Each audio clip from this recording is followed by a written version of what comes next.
ध्यानमूलं गुरुरमूर्ति पूजामूलं गुरुपदम् मन्त्रमूलं गुरुर्वाक्यं मोक्षमूलं गुरुकृपा मोक्षमूलं गुरुकृपा।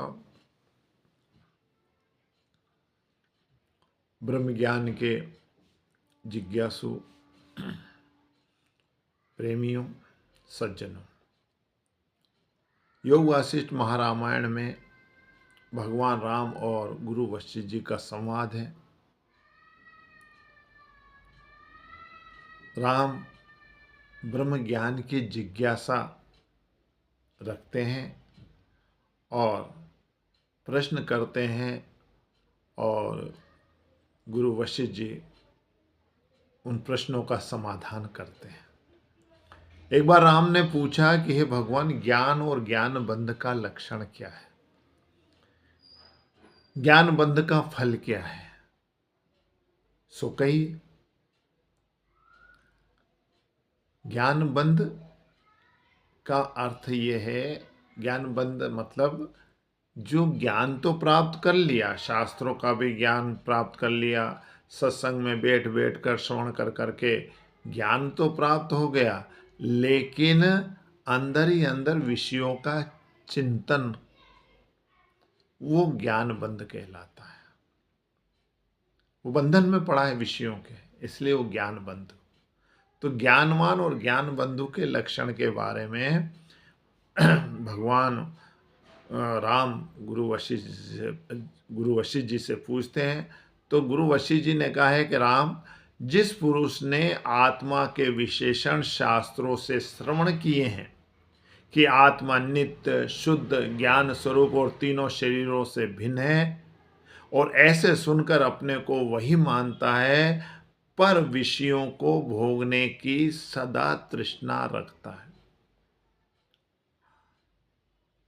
कि किसी प्रकार इंद्रियों के विषय मुझे प्राप्त हो जाए, इंद्रियों का सुख मुझे मिल जाए, ऐसा पुरुष राम ज्ञान बंध है। वह बोध शिल्पी है जो कर्मफल के विचार से रहित है, अर्थात भला बुरा विचार नहीं करता और उन्हें करता है, और जो मुख से शुभ अशुभ निरूपण करता है वह शास्त्र शिल्पी है और फल के लिए कर्म करता है। तो कोई ऐसा है कि अपने को शास्त्रोक्त उत्तम मानता है और शास्त्रों के बहुत प्रकार से अर्थ भी कहता है, पढ़ता भी है, पढ़ाता भी है, सुनता भी है, सुनाता भी है, पर विषयों में बंधा हुआ है, सदा विषयों का चिंतन करता रहता है, ऐसा पुरुष हे राम ज्ञान बंध है, ज्ञान बंधु। हे राम, जो पुरुष श्रुति के कहे शुभ कर्म फल की कामना हृदय में रखता है, वह पुरुष ज्ञान के निकटवर्ती है, तो भी ज्ञान बंध है। जिसको आत्मा में प्रीति भी है, पर जो विषय का चिंतन करता है और अपने को उत्तम मानता है, वही ज्ञान बंध है। और जो आत्म तत्व का यथार्थ निरूपण करता है, आत्म तत्व का यथार्थ निरूपण करता है, लेकिन स्थिति नहीं बनी, स्थित नहीं है, यथार्थ ज्ञान का निरूपण तो कर रहा हो आत्म तत्व का, लेकिन स्थिति नहीं है, वह ज्ञान आभास है उसके लिए, और उसको ज्ञान का फल नहीं मिलता। राम, जिस पुरुष ने सिद्धि और ऐश्वर्य पाया है, सिद्धि और ईश्वर पाया है और उससे अपने को बड़ा मानने लग गया है, बड़ा जानता है, पर आत्मज्ञान से रहित है, वो ज्ञान बंध कहलाता है। हे राम, निधिध्यासन से ज्ञान की प्राप्ति होती है, उससे शांति का प्रकाश होता है। जब तक शांति नहीं प्राप्त होती, तब तक अपने को बड़ा ज्ञानी न माने। हे राम, मनुष्य ज्ञान से बड़ा होता है, जब तक ज्ञान न उपजे तब तक आत्मपरायण हो, अभ्यास और यत्न करना चाहिए। शुभ व्यवहार से प्राणों की रक्षा के निमित्त उपजीविका उत्पन्न करिए और ब्रह्म जिज्ञासा के लिए प्राणों की धारणा करना चाहिए। ब्रह्म जिज्ञासा, ब्रह्मसूत्र वेदांत दर्शन में पहला सूत्र आया है, अथातो ब्रह्म जिज्ञासा,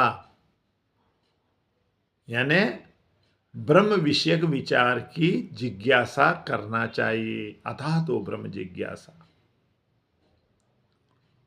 तो राम ब्रह्म जिज्ञासा दुख रूप संसार सागर से मुक्त होने के लिए, फिर संसारी न हो और आत्मपरायण हो। जब आत्मपरायण होंगे तब सब दुख मिट जाएंगे। जैसे सूर्य के उदय होने पर अंधकार नष्ट हो जाता है, वैसे ही आत्मपद के प्राप्त होने पर सब दुख नष्ट हो जाते हैं। उस पद के प्राप्त होने का उपाय यह है कि सत्य शास्त्रों से विशेषण सुने हो और उसको समझकर बारंबार उसका चिंतन करे, मनन करे, अभ्यास करे, दृश्य से उपरत हो और उनको मिथ्या जानकर विरक्त बने। इसी से आत्मतत्व की प्राप्ति होगी, आत्मपद की, आत्मतत्व की। हे राम, जिज्ञासु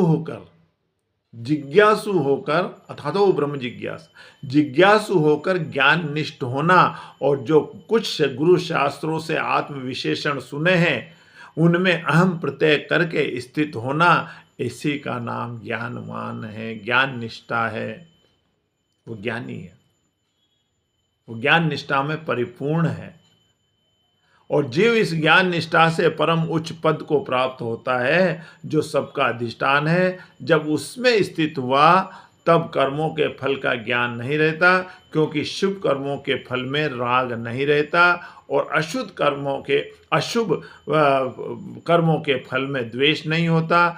ऐसा पुरुष ज्ञानी कहलाता है, वो शांत चित्त रहता है और अकृत्रिम शांति को प्राप्त हो जाता है। वो किसी विषय संबंध में कभी नहीं फंसता, किसी भी विषय के संबंध में नहीं फंसता।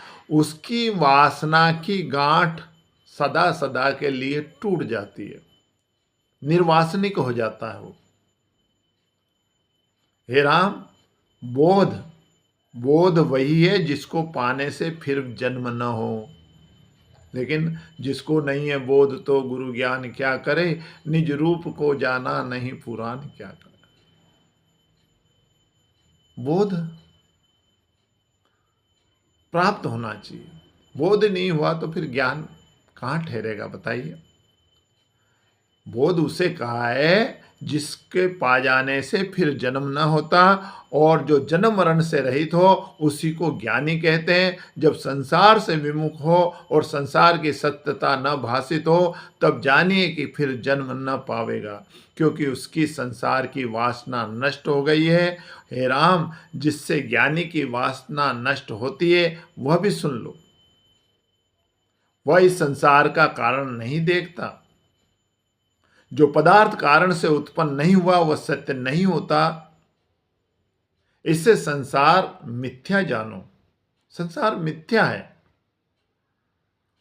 जैसे रस्सी में सर्प भासित होता है तो उसका कारण कोई नहीं, वह भ्रम से सिद्ध हुआ है, वैसे ही ये विश्व कारण के बिना दिखता है, इससे मिथ्या है। जो मिथ्या है तो उसकी वासना कैसे हो। हे राम, जो प्रवाह पैतित काय प्राप्त हो उसमें ज्ञानी विचरता है और संकल्प से रहित होकर अपना अभिमान कुछ नहीं करता कि इस प्रकार हो और इस प्रकार न हो। वह हृदय से आकाश की तरह संसार से न्यारा रहता है और वासना से शून्य होता है। ऐसा पुरुष ही ज्ञानवान कहलाता है। तो हे राम, यह जीव परमात्मा रूप है। जब अचेतन अर्थात संसार की वासना से रहित हो तब आत्मपद को प्राप्त होता है। जैसे आम का वृक्ष फल से रहित होने पर भी उसका नाम आम है परंतु निष्फल है, वैसे ही ये जीव आत्मस्वरूप है परंतु चित्त के संबंध से इसका नाम जीव पड़ गया है। जब चित्त को त्याग करें तब आत्मा हो।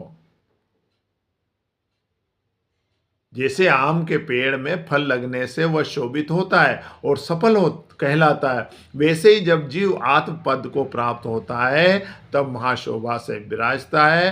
हे राम, ज्ञानवान पुरुष कर्म के फल की स्तुति नहीं करता, अर्थात इंद्रियों के इष्ट विषय की चाह नहीं करता। जैसे जिस पुरुष ने अमृत पान किया हो वह मद्यपान करने की कभी इच्छा नहीं करता। जो किसी पदार्थ को पाकर सुख मानते हैं वो मूढ़ है।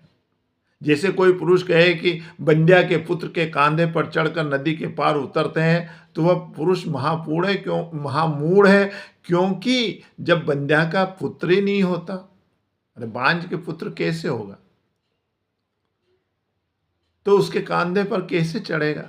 वैसे ही जो कोई कहे कि मैं संसार के किसी पदार्थ को लेकर मुक्त हो जाऊंगा तो वह महामूढ़ है राम। ऐसा पुरुष ज्ञान से शून्य है, उसकी इंद्रियां स्थिर नहीं होती, वह शास्त्रों के अर्थ प्रकट भी करता है पर परमात्मा के ज्ञान से रहित है। उसको इंद्रियां बलपूर्वक विषयों में गिराती रहती है। जैसे चील पक्षी आकाश में उड़ता उड़ता मांस को देखकर पृथ्वी पर गिर पड़ता है, वैसे ही अज्ञानी विषय को देखकर गिरता रहता है। इससे मन सहित इन इंद्रियों को वश में करो और युक्ति से तत्परायण और अंतर्मुख बनो। यह जो संवेदन उठता है उसका त्याग करो। जब इसका स्फुरण निवृत्त होगा तब परमात्मा का साक्षात्कार होगा, और जब परमात्मा का साक्षात्कार होगा तब रूप, अवलोक और मनस्कार की जो त्रिपुटी है उसके अर्थ की सब भावना चली जाएगी। केवल एक आत्म तत्व ही प्रत्यक्ष भाषित होगा और संसार का अत्यंत अभाव हो जाएगा। आज बस इतना ही। आप लोगों ने बड़े ध्यानपूर्वक ज्ञानवान और ज्ञान बंधु के लक्षण सुने। वैसे तो योग वशिष्ठ तो महासागर है, इसमें और भी कई तत्व ज्ञान संबंधी ज्ञान प्रकट किया गया है गुरु वशिष्ठ जी के द्वारा। आगे फिर जब समय मिलेगा आपको श्रवण कराएंगे। हरिओम तत्सत, हरिओम तत्सत, हरिओम तत्सत। नमो नारायण।